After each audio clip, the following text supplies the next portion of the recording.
তখন বয়স মাত্র ২৩ বছর। টগবগে একজন যুবক, বাবা শহীদ রাষ্ট্রপতি জিয়াউর রহমানের আদর্শে অনুপ্রাণিত হয়ে এবং মা সাবেক প্রধানমন্ত্রী বেগম খালেদা জিয়ার নেতৃত্বের ছায়ায় তারেক রহমান রাজনীতিতে পদার্পণ করেন।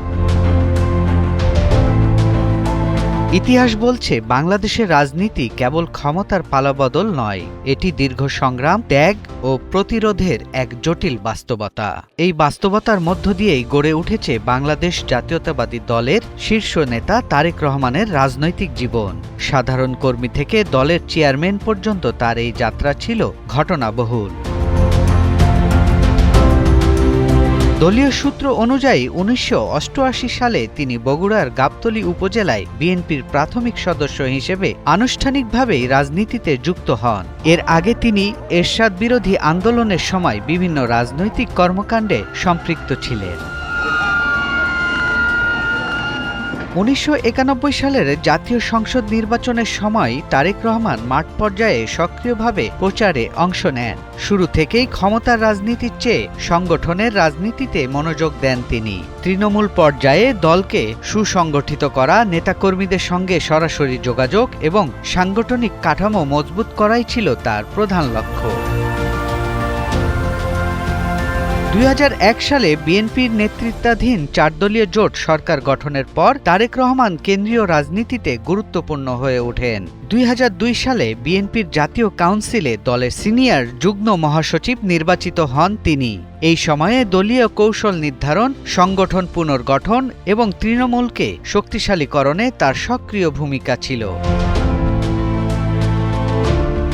তবে তার রাজনৈতিক জীবন সহজ ছিল না। সময়ের সঙ্গে সঙ্গে তিনি রাজনৈতিক প্রতিহিংসার প্রধান লক্ষ্যবস্তুতে পরিণত হন। একের পর এক মামলা, গ্রেপ্তার, কারাবরণ এবং শারীরিক নির্যাতন তার জীবনের অংশ হয়ে ওঠে। ২০০৭ সালের রাজনৈতিক পট পরিবর্তনের সময় তিনি গ্রেপ্তার হন এবং পরবর্তী সময়ে চিকিৎসার জন্য দেশের বাইরে যান। এরপর দীর্ঘদিন নির্বাসনে থেকেও তিনি দলীয় রাজনীতি থেকে বিচ্ছিন্ন হননি। দেশে জনগণের ভোটে জনগণের সরকার প্রতিষ্ঠিত না হলে কাদের লাভ? তবে ২০০৯ সালে বিএনপির জাতীয় কাউন্সিলে তিনি সিনিয়র ভাইস চেয়ারম্যান নির্বাচিত হন এবং পরবর্তীতে একই পদে পুনর্নির্বাচিত হন। চেয়ারপারসন বেগম খালেদা জিয়া অসুস্থ ও কারাবন্দী থাকাকালে তারেক রহমান ভারপ্রাপ্ত চেয়ারম্যান হিসেবে দলের দায়িত্ব গ্রহণ করেন। বর্তমানে বেগম খালেদা জিয়ার মৃত্যুতে তার দলীয় পদটি শূন্য হলে তারেক রহমান বিএনপির চেয়ারম্যান হিসেবে দায়িত্ব নেন। রাজনৈতিক বিশ্লেষকদের মতে দীর্ঘ লড়াই, ত্যাগ ও অভিজ্ঞতা তারেক রহমানকে একজন ধৈর্যশীল ও কৌশলী নেতা হিসেবে গড়ে তুলেছে।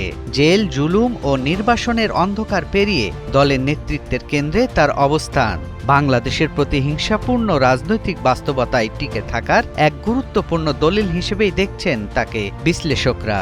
এই দেশকে আমরা সুন্দরভাবে গড়ে তুলতে পারি। সৈয়দ রাশিদুল, ৭১, ঢাকা।